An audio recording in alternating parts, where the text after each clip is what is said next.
Jody Avirgan here. I'm glad you're enjoying 30 for 30 podcast, part of a special collection of sports audio documentaries from ESPN Films. We're finding the best sports stories for you right now. And to do that, we're behind the wheel of the Mini Countryman, the biggest mini yet. Please proceed to the highlighted route. To find great sports stories, you have to get out into the world and follow your instincts. That's where the Mini Countryman's all-wheel drive comes in handy. With all four, we can chase down a story in the city, the country, and most places in between. Podcast equipment isn't very bulky, but even if we're hauling a lot of gear, there's plenty of cargo space for all your stuff. And if a few of our producers tag along, no problem. The Mini Countryman comfortably seats 5 adults. The Countryman may be big, but it still drives like a Mini thanks to the twin-power turbo engine. No matter what story you're chasing, the Mini Countryman will help you find it. It's available now, and so are 30 for 30 podcasts. Visit miniusa.com/countryman today. Pardon the interruption, but I'm Mike Wilbon. Before we enjoy our Thanksgiving meal, Tony, let's take a moment to pay proper respect to the turkey. Well, this is awkward. Oh, I guess it is. Yes. This is awkward. What are you doing? Why don't you pay me proper respect? How do I do that? Why am I the only one who dresses up? Why don't you dress up? Because you like being a clown. And you don't? No. People say you're a clown. You may as well that's dress I'm up. sitting next to you. Yeah, you should That's dress why. up. It You doesn't should get in the convey. spirit of a holiday. I'm in the spirit. Welcome to our PTI Thanksgiving special, Give me boys that and pie. girls. In today's episode, stuffing, mashed potatoes, rollades. But we begin today with the big NFL slate on Thanksgiving Day, a gift so you don't have to talk to your family. Minnesota plays at Detroit. The Chargers go to Dallas. And the New York Football Giants close out the day right here in Washington, D.C. against the Redskins. Wilbon, which one team needs to win the most? Well, 2 games we're going to dismiss because they're dogs. Oh, they're turkeys. Washington and the Giants. You know, sometimes that's a game. Not this year. Get it out of here. Okay. And it's too bad that's the grand finale. That's the prime timer. Okay. You're ready for some pie and some ice cream. You don't want to talk to your family. Now you got to talk to your family. The Cowboys, the Cupcakes, playing the Chargers. Get that out of here. That's also 2 napping teams that mean nothing and aren't getting to the postseason. Leaving us with the 2 teams in the great Midwest, far off I-95, Detroit and the Vikings. The Detroit Lions can close to a game of the Minnesota Vikings. The Packers and Bears are nowhere to be found. Yeah. They play for a division title down the road, but this sets it up. So the answer is the Detroit Lions. So I'm going to try and do this logically without the vitriol that you bring to this particular Thanksgiving, table. bring vitriol. Okay. The Redskins and the Chargers are both 4-6. Get out. If they lose, they're done. Out. So it is a critical game So for what? them. Get them out. All right. Nothing can save the Giants. No. They don't really matter at this point. And one game will not really hurt Minnesota either way. So that leaves me with Detroit and with Dallas. Dallas is problematic. If they lose this game, they're 0-3 without Ezekiel Elliott, and I think you agree. Can't win without him. That's right, and they would lose faith in their He's the ability to win. catalyst. So I come to the same conclusion. Thank you. Through a different route than Thank you you. do. I come to the conclusion that Detroit has the doesn't have the most to lose, but has the most to gain. Yes, at home, Although in a traditional Thanksgiving game. That's First right. of all, They're 2 traditional the games. San Diego Chargers, I don't want to see the Chargers in Dallas. Right. Put the Redskins or the Giants or the Eagles in Dallas on Thanksgiving Day. They're the L.A. Chargers, just so you know. San And by the Diego. way, there are some small things, like Ben McAdoo, if he wins, he might be able to save his job down the road. No, he can't. You know, and the Redskins have their last 6 games are against very light You're talking competition. about a But dog it's game Detroit. between 2 dog teams. Stop it. Give me some Vikings and Our friend who we went to dinner with last night is doing which game? Al. He's doing that dog game. Yeah. It's too bad. He's our friend. Yeah, he's bigger than that game. The new college football rankings are giving us nothing, Tony. More vitriol from me. Miami switching places with Clemson is their only tinkering. As a result, we have to play what if. As in, what if number 1 ranked Alabama loses Saturday at Auburn, which certainly seems possible since Auburn is ranked number 6. One would think Alabama would fall behind undefeated Miami and Wisconsin, and perhaps as far down as 5 or 6. With all that in mind, Tony, should Alabama still make the playoff even if the Tide loses at Auburn? Absolutely, because they would finish their season before a bowl game at 11-1, and they would have the best loss of all the one-loss teams because they would lose to a team in Auburn that would have in basically successive hard games, beaten 2 number ones, beaten Georgia. And beaten Alabama. What do you and do with Alabama Auburn? would be losing on the road. What do you do with Auburn? Oh, Auburn moves up. Well, suppose Georgia wins the title game. Okay, then Georgia gets in with Alabama. You know where I'm going with this. I know you got to have all 4 SEC teams. No, just 2. But I think what will happen is the loser of Miami and Clemson, I believe, is going to be out. But still, if there's 2 SEC teams in there, the team with jeopardy is Wisconsin. Then you know they what? have jeopardy. You know what? Then the college football playoff can go to hell. If you're More going to put vitriol. a 2-loss team. They'll win the SEC. Yep. One Best more conference. time. 2 losses. A 2-loss team That's over right. an undefeated team, then take it and get out. Now, honestly, I believe that if Wisconsin finishes undefeated, I believe they will be in because they're a Power 5 conference and they're undefeated. They should be in. I think they will be in. But it won't be because of their resume. Because their resume is not going to be as good as some one-loss teams, including, for argument's sake, Alabama, and including Oklahoma and Clemson. Keep this in mind about the SEC teams. And it's the best conference. I'm not going to argue that.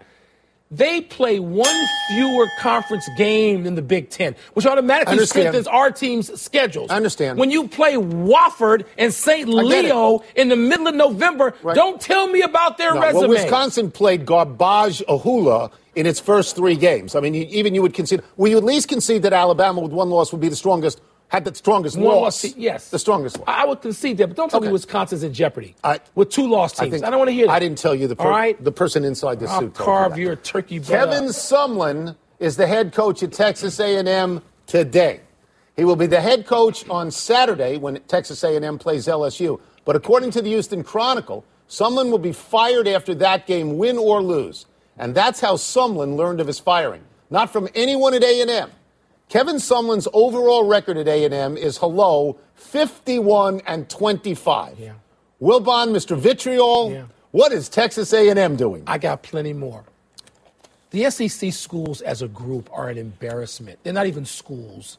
They're farm systems now. And all they do is look and see Nick Saban, and you think, I got vitriol?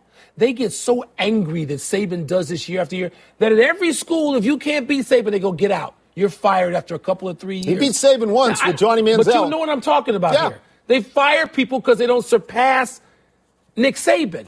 And so Texas A&M, like all just about of the other SEC schools, maybe not Vanderbilt, they seem to serve at the whim of the football program. Or Kentucky. And Kentucky's not even paying attention. So it ought to be embarrassing, but I'm sure it isn't. And they're pro programs, Tony. They are just feeders to the pros, and if you can't catch Saban, you too will be fired. So let's go through this again. He's 51-25 in conference. He's 25-22 in the conference we would agree is the hardest conference in America. Yes. The only teams with better records during his tenure there are Georgia, LSU, and Alabama. But, to your point, both Georgia and LSU have fired coaches. Yes. So if you're that good in a conference like the SEC and you still stand to be getting fired, there's something crazy there. So maybe there's more with Kevin Sumlin that we don't know about? Because I don't understand this. Here's the more. Do you get it? Yeah, they think it's their birthright. It's called being Nebraska. And what happened? This is what I hope happens to all these schools. They fire people who are really darn good coaches who don't win a national championship. What happened to Nebraska? Nebraska looking for his 3rd coach after getting their butt kicked by 53 times this season. I hope this happens to Texas A&M. I do. He's too good for this to happen. He's too good. I don't care if his record's bad this year. Mark Richt was too good for this to happen. Look at Mark Richt this year. Yeah. And by the way, they get what they deserve. And we think the Arkansas guy's going out. That's right. And the Ole Miss guy went out. Sadly, Tony, we cannot get LeVar Ball out of our show. That's because you like him. He's your More boy. Vitriol. He's your boy. That's because last night before the Lakers beat the Bulls in L.A., Daddy Ball told Bleacher Report that the Lakers coaches, quote, are soft. They don't know how to coach my son, close quote. Luke Walton, bless him, was complimentary of Daddy Ball's daddying, but said, quote, we are not concerned with what parents think of how we are coaching the team, close quote. Tony, what do you think of the way Walton and his staff are handling Lonzo Ball and his loudmouth father? So let's review this for a second, the LeVar Ball quotes. He goes, I can coach Lonzo. Look what I did. What is it? Let me get this on. I can coach. Look what I did with Lonzo Ball. I should coach the Lakers. What he is saying is hire me and fire Luke Walton. So Luke Walton comes back, praises him, and then says, we're not concerned with what parents say, which is the same way as saying shut up. And the important thing to note here is that Luke Walton is the son of a very famous and very outspoken dad himself. But Luke Walton's dad actually could beat Michael Jordan one-on-one. He actually could. No, Luke Walton's dad cannot beat Michael Jordan one-on-one. He was the greatest player in the country. In college? Yes. Yeah. Michael Jordan went on to he was the greatest player in the pros for a short period of time, then he got hurt. You know what?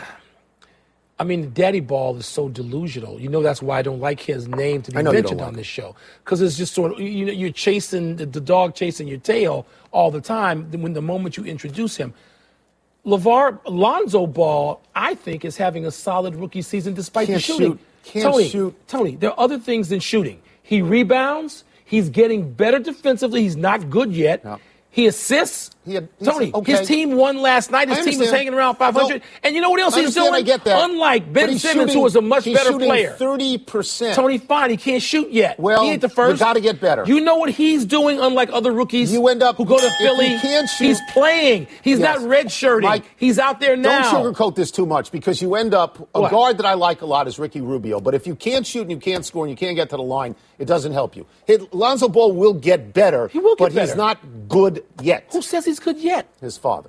Well, paying attention to him. Shohei Ohtani, the Japanese Babe Ruth, is now free to play Major League Baseball here.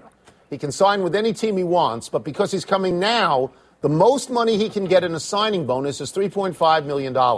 And he is likely to play for the Major League minimum of $545,000 next year. Wilbon, do you admire his desire to play against the best competition, even though he's way behind most everybody in financial reward? Admire? No. I get why he apparently wants to do it. Good for him. Good for him if he wants to do that. I would not be advising anybody that I would say related to do that. Because you wait a couple of years and you can get a lot more money. I think LeVar Ball would be setting up that situation for his counsel. So I don't admire him.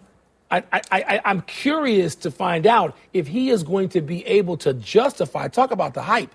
He is not the most hyped Japanese professional baseball player to come over. There have been more. I mean, to me, Ichiro was the most hyped, and he delivered. Well, he absolutely delivered greater than anybody. He absolutely delivered. He's the one. What is he going to do? Is this guy, does he want to be an outfielder and then pitch every fifth day? I think he wants Does he want to be a DH in the American League, or should he hit as a pitcher in the National League where you get more at-bats? There's so many interesting possibilities here, Tony. I'm curious. Admire, that's going a little too far for me. I admire the fact that he wants to get over here as quickly as he can. I do admire that. And if he takes financial hit, he takes financial hit.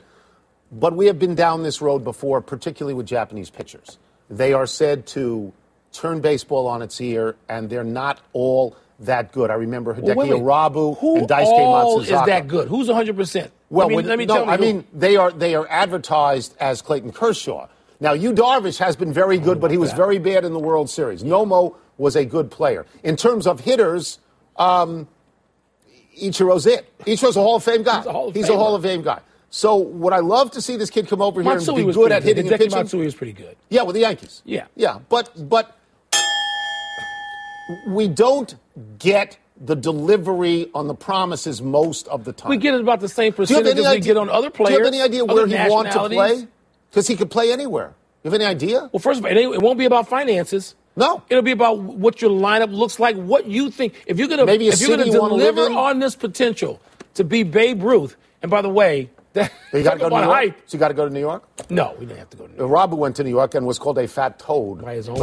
God, I just looked at myself in the camera. This is bad. Let's take a break. But coming up, our turkeys of the year. Among those who did not make the cut, this fan who raced the freeze. That's so stupid. And Keith Morris for kicking a Plumlee in the Plumlees. That's bad. But we got a lot of that coming up. Don't worry about it. If that's your deal, it's all bad. If that's your deal, I'll tell you what I don't want to see. Pardon the interruption is presented by Sky Vodka. Make every day. Please drink responsibly. Part of Happy Hour. Hey girl, have you done something new with your scales? Using new moisturizer? Nice. It really brings out the hazel in your eyes. Oh, hold on. Are you using whitening strips too? Your fangs look good, girl. Really good. A really charming snake charmer? Surprising. What's not surprising? How much you could save by switching to Geico. Wait, what? Have you been doing Pilates too? Geico. 15 minutes could save you 15% or more.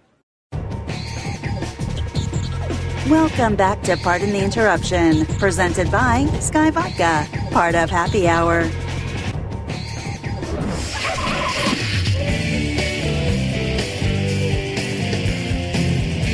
Welcome back to the PTI Thanksgiving special. It is time to select our Turkey of the Year. Mike, explain our criteria. For the 16th straight year, no criteria. That's right. We'll know it when we see it. Let's roll the tape. Roll it. Winter golfer icebreaker. Oh, what an idiot. Look at that guy. Oh, he did go through. Yeah, it's terrible. He's an idiot. We're going to presume he was saved. I don't know. Idiot, I don't know but if not he's a worth turkey. it. Charles Oakley, garden scrapper. Oak in a gots to go. Toughy, but not. You going to call Charles Oakley a turkey? Gots to go. Gots to go situation. Let him out. Michael Jordan, mixed up motivator. Listen. Nothing but best. The ceiling is the roof. Let's make it happen. Everybody knows the ceiling. Wilbon, The ceiling. that's the your ceiling's account. on fire. That is absurd. We don't have no Antonio water. Brown, post-game preener. Tomlin is talking, saying keep a low profile. Does that look like a low profile? So far, these guys are all sort of objectionable and annoying. We haven't had Lane Kiffin. Where's Lane Kiffin? Dylan That's Brooks, a turkey. flagrant fouler. Come on, even Vlade would be embarrassed. Ooh. That's the worst Flopper. flop of all Flopper, time. terrible. He may be Tim on the list. Zaleski, punt whiffer. Yeah, but he had That's people running brutal. out. That's Wait a minute. We He's have a no Chicago Lane Kiffin. boy, Wilbon. We have no LeVar Ball so far. Marshawn Lynch, double bird, flipper, I and love ref that. shover. You know I what? like that. Someone call a cab for this guy. He He's should done. not even be fined for that. He Yeah, shouldn't. really? The double bird? Call a cab. Huh? Youth coach, ball blocker. This is just funny. Horrendous. He probably Get told this the kid guy out of it's a here. drill with no shooting. J.R. Smith, He's the leader. your boy, distracted defender. He's just shaking hands. Wilbon is your accountant. What is he doing? He doesn't want to defend. He doesn't need to let LeBron Wayne do Shaw, that. LeBron's gorging making that much goalkeeper. money. He's on the bench. He's on the squad. Looks like a sumo. You like that guy? That looks like a meat pot. There's no Kiffin, no Ball, and no Jay Cutler. Kiki What are you doing? Bertens, match point misser. This is how she loses. Look at this. Yes, sir. Oh, That's no, unbelievable. that's the match. The light got in. See, That's now the we're match. teasing people we shouldn't be teasing. Russell Westbrook, dribble forgetter. What is he doing? He's just walking the took ball 7 up. steps. He's the MVP. What are you He doing? took 7 It's terrible. Did they call travel? Terrible, yes, of course they Oh, did. that time. One Terrible. fewer step, they wouldn't have called D'Angelo it. Russell is next. Possession punter. This is such a clown move, And they bro. traded him. No wonder they you hate that guy. You always Magic hated thought him. he was a turkey. He told him to get out. Here's your boy, Buddy Hield. He's a I like junk Buddy Hield. jammer. Ooh, That's where a did he lot learn of that that. from? Chris Paul? What is this theme? Where did he learn that from? Don't say that. Yeah, He was Chris trying to get Paul. around the screen. Sidney Crosby is next. He is a package poker. Okay, enough of this. Where did he learn that from? We got Chris some really Paul? distracted producers. Was that Chris Paul? Yeah, because he's on skates. Next of course. up is Brad Marchand. He is a man zone mangler. Wait till we get to this. I'm going to walk out on this. Man I'm going to zone walk mangler. out on this video. Chris Paul working overtime this Stop. year. Being Now we got ridiculous. Josh Jackson, a first pitch flyer. Look at that. Look how terrible Nobody's that is. man zone was That's in like question Connor there. Barth, Wilbon. That's your boy, wide right. Orlando Calikste. He is a wild thrower. He sails this. I don't even know if it stays in the park. Look at this. Look at that. That is out of here. That That's is the gone. lead. Shows the ball is juiced. Jurickson Profar is next. He is a base hit boaster. Oh, but you're out. Hey, Dopey. Molina. You can be thrown out. Molina's got a gun. That's a great gun. Not as good as my man. Now we Wilson have Contreras, a softball but that's pretty umpire good. and a phantom outcaller. Look at this. As long as we are not getting any Out. man or Out. Other What are you zone. looking at? Blue? Huh? Now we have Joe Harding, a decked dancer. I want you to watch the guy to the left. This Watch is that. great. Oh, kicked in the head. Count him And out, then he baby. pounds him like 5 Count times him out. before Blue can get on the mat Marcus and stop Cooper it. is next. He's a premature celebrator, and he's your boy. He's a Chicago He was. Bear. This was awful. Oh, this is how terrible is that? We've had a couple of bad That moments is in terrible. end zones this year. And finally, I'd have cut and I him. know you love this, we I'd have cut him. Tiger Woods, and he is an underdressed impersonator. He's the Mac Daddy Santa, to which I say, do not come down my chimney. I'm very disappointed. Do not. No Lane Yeah, you Kiffin, said that 5 times. no Lonzo Ball, Yeah, you said that 5 no times. Jay Cutler. Yeah.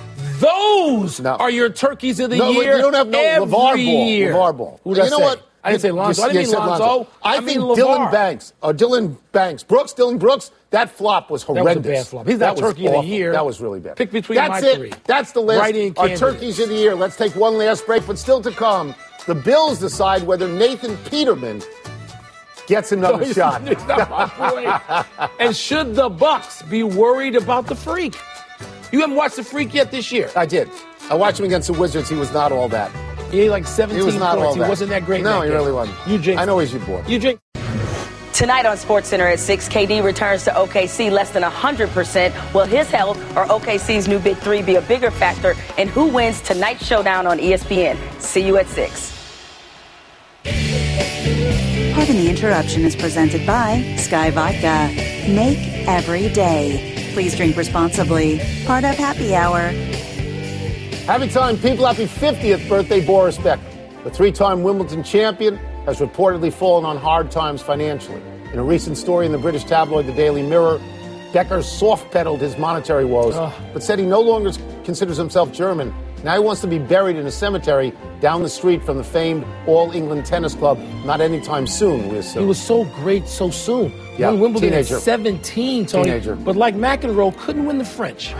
You know, those guys were so great, but they didn't get the career stamp, couldn't win the French. Happy anniversary, Odell Beckham Jr. Around this day 3 years ago, you made this crazy three-finger touchdown catch in a Giants loss to the Cowboys. Beckham has missed virtually the whole season with an injury, but with all the noise he creates, much of it self-serving, when you see this catch, you tend to believe it's all worth it. I guess, but the Giants now are just a waste of time. He's not there, and there's no reason to want to see that team play. Happy trails to the Nathan Peterman era. Buffalo head coach Sean McDermott announced today that Tyrod Taylor would go back to his role as starting quarterback, and Mr. Peterman would go back to his role as backup quarterback. McDermott said, quote, "It's the right thing for our team." It was the right thing last week, too, but McDermott didn't understand that and left Peterman out there to dangle and then implode like the Georgia Dome. If you're in that locker room, how could you take the coach seriously? And how come you didn't mention David Cassidy passing away? 2 omissions, 3 with David Cassidy. The Man. Chiefs signed Darrelle Revis. Tom Brady missed practice today with an Achilles injury, but is expected to play Sunday in Miami. Really quick. Was he going to rub some avocado juice on it? Won't allow top basketball recruit Brian Bowen to play. Will allow him to transfer. Your thoughts? He's the guy who allegedly got like $100,000. I understand it. Giannis Antetokounmpo is out tonight. Suns game. He's got knee soreness. That's a big deal, isn't it? If it's chronic, if he's out all the time. Patrick Beverley of the Clippers had knee surgery, expected to miss a significant amount of time. Big loss? Yes, because the Clippers, they could lose their 10th straight, and they've got players falling. I hate that. Egg Bowl tomorrow. Ole Miss at number 14, Mississippi State. Who you got? I got Mississippi State. Last one, Warriors and Thunder tonight. What do you expect? Tony, the Thunder, they've been giving away some big leads. I expect a big lead, and I expect Golden State to chase them down. How about you? I expect you to eat. Yeah, we're going to eat all this food soon. We're out of time. Try and do better the next time. I'm Tony Kornheiser. I don't want that pumpkin pie. Sweet potato pie, nothing at all. Mike Wilbon here. We're off until Monday. Enjoy the long Thanksgiving weekend, knuckleheads. Brock Purdy of Gilbert, Arizona. Shout out. I'm going to eat the beef here. The beef.